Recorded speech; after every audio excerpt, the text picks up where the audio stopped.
Assalamualaikum warahmatullahi wabarakatuh. Jumpa lagi dengan saya Nasito. Di sini akan menyampaikan tentang manajemen bisnis. Ada teori penting yaitu Basic Plantation Management Skill.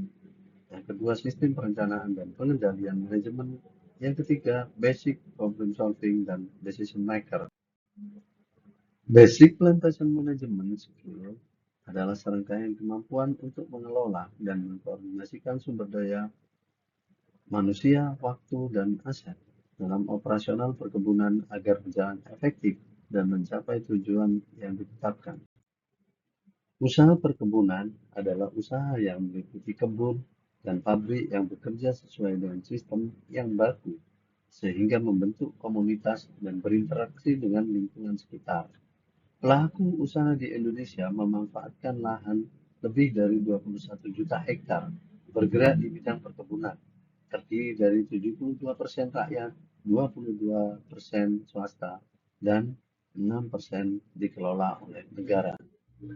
Permasalahan utama dalam sektor perkebunan meliputi tingkat produktivitas rendah karena penggunaan benih dan lahan yang tidak sehat, adanya konflik agraria, faktor SDM dan manajemen yang kurang baik, harga produk yang kurang mendukung, dan adanya persaingan bahan baku serta adanya tekanan-tekanan isu global.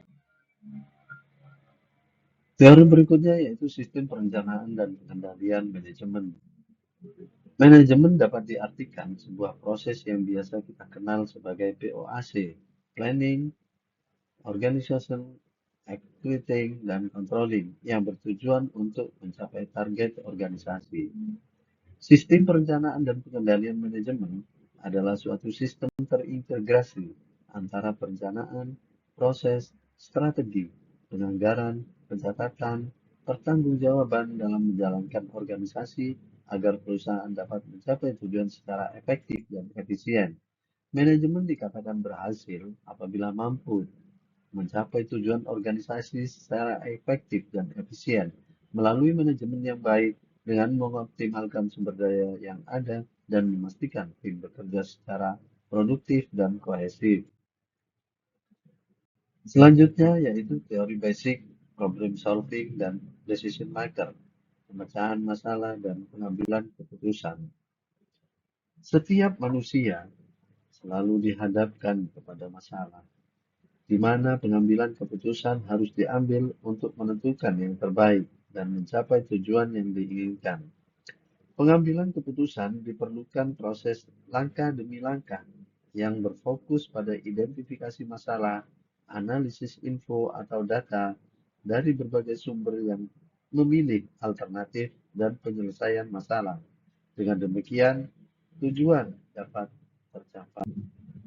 Berikut adalah langkah-langkah dalam pemecahan masalah.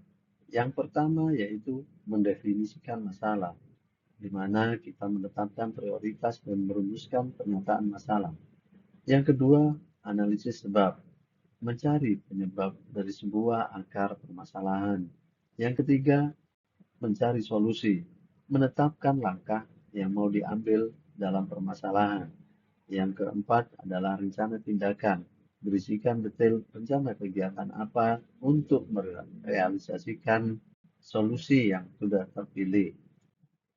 Tiga sudut pandang paling penting dalam pengambilan keputusan. Yang pertama, rasional. Pengambilan keputusan di mana pilihan bersifat logis dan konsisten, serta memaksimalkan nilai-nilai batasan spesifik. Yang kedua yaitu rasionalitas terbatas. Pengambilan keputusan yang rasional dengan model yang disederhanakan dengan mengeluarkan hal-hal esensi dari masalah tanpa menangkap semua masalah yang kompleks. Yang berikutnya, yang ketiga yaitu intuitif. Pembuatan keputusan berdasarkan pengalaman, perasaan, dan akumulasi pertimbangan. Terima kasih.